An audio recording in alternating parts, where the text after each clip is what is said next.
Hello Naturals! Welcome back to Go Natural English. It's me, Gabby, your favorite American English teacher. Today, I match my plant. And today, I'm going to help you to speak more professional, powerful English in the workplace. You might feel frustrated with being limited to really basic English vocabulary, but you don't know where to start. You don't know where to begin to improve your vocabulary. So we are going to work on that today with 12 words that you should know to make your English more professional and more powerful. This will help you if you're in a job interview, at the workplace, in a meeting, or in academic situations like at your university. Now, I don't know if you knew this, but I have been an English professor at universities in the United States and in Japan. And I've also been a business English trainer at multinational corporations, both abroad and in the US. So I am here to help you with your professional English. Now, we're going to take a look at 12 words. Now, the number one thing that you want at work or in any of these situations is to sound professional. So using these words, at least some of them, will help gain you the respect that you want and deserve. This is an easy way to sound more impressive in English, and these small changes will make a big impact when you speak. Stay tuned until the end because the last word is a replacement for the most unprofessional sounding word that you definitely want to avoid. Number one, certainly. You can use this instead of saying yes or okay, which are fine but very basic, boring words. So to sound more professional, say certainly. For example, if your boss asks you, could you come to the meeting today? You can say certainly instead of okay or sure. Would you mind making some extra photocopies for everyone? Certainly. Certainly, I can do that. Certainly, that's no problem. Certainly. Certainly. We can also use the word certainly to mean definitely. For example, this is certainly a wonderful English lesson. Next, many people are afraid of change and they really don't like when they already did some work and then they have to change it. So instead of using the word change, let's use a more powerful, more professional vocabulary word, modify. To modify. Now, we're going to have to modify this project's timeline because we're a bit delayed after some unforeseen circumstances. Unforeseen circumstances is a bonus phrase that sounds very smart, which basically means some things happened that you didn't expect. Unforeseen circumstances. We need to modify the schedule because the last speaker ran late. So modify is usually used for schedules or timelines. You can also modify a report or an email too. In our professional lives, we all should have goals. But instead of using this very common basic word, goals, let's use a more professional version, objectives. Objectives. Another option would be aspiration. Aspiration. But the difference is objective can be used really for anything, a project, your career, or anything that you would like to achieve. An aspiration is really more about your personal dreams. So, for example, if you're in an interview, your interviewer might ask you, well, what are your goals for your professional life? And you could say, my aspiration is to someday become department manager, for example. But you can also say objective. My objective is to become department manager.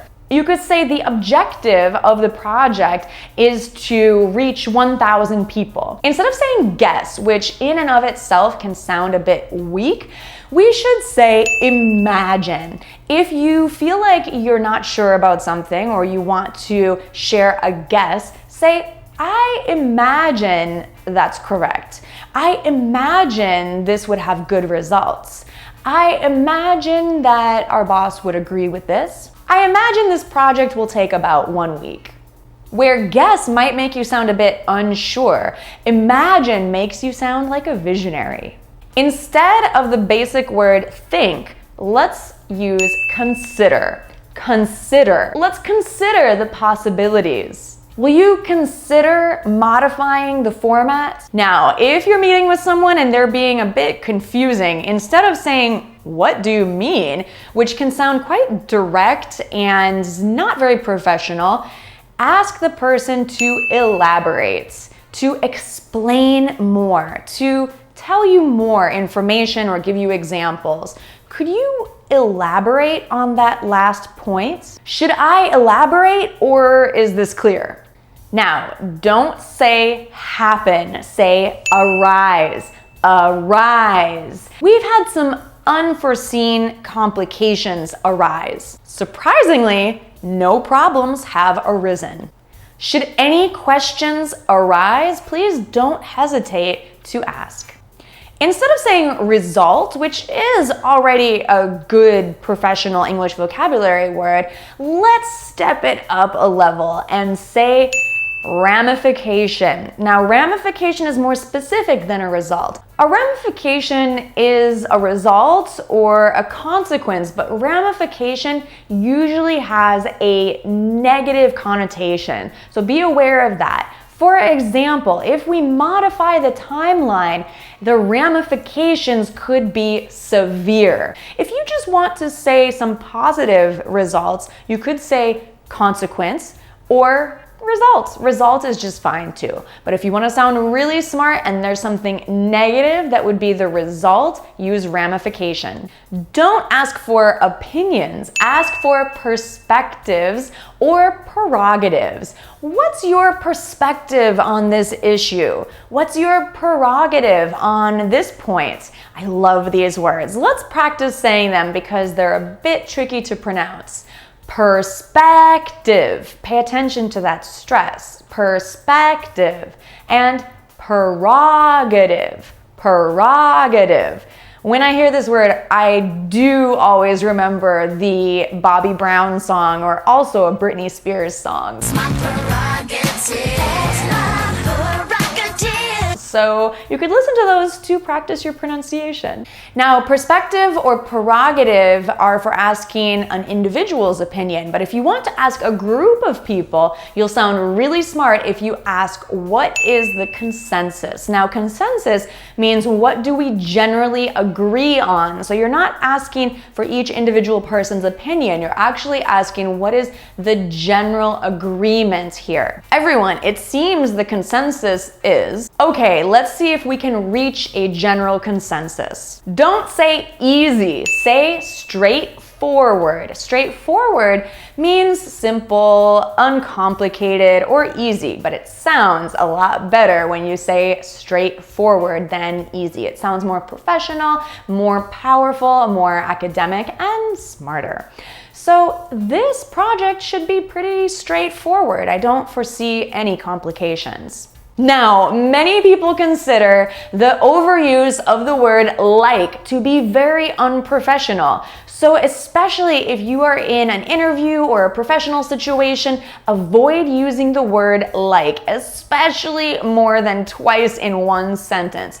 Of course, we can use the word like. It can mean many things, but if you're using it as a filler, like, to like, say like when you don't know like what else to say, it's like really unprofessional. So avoid using it as a filler.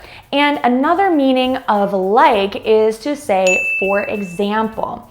If you'd like to learn all the ways that native English speakers use the word like, you can click up there to watch a really great video where I explain every way we use it and how you should and shouldn't use it.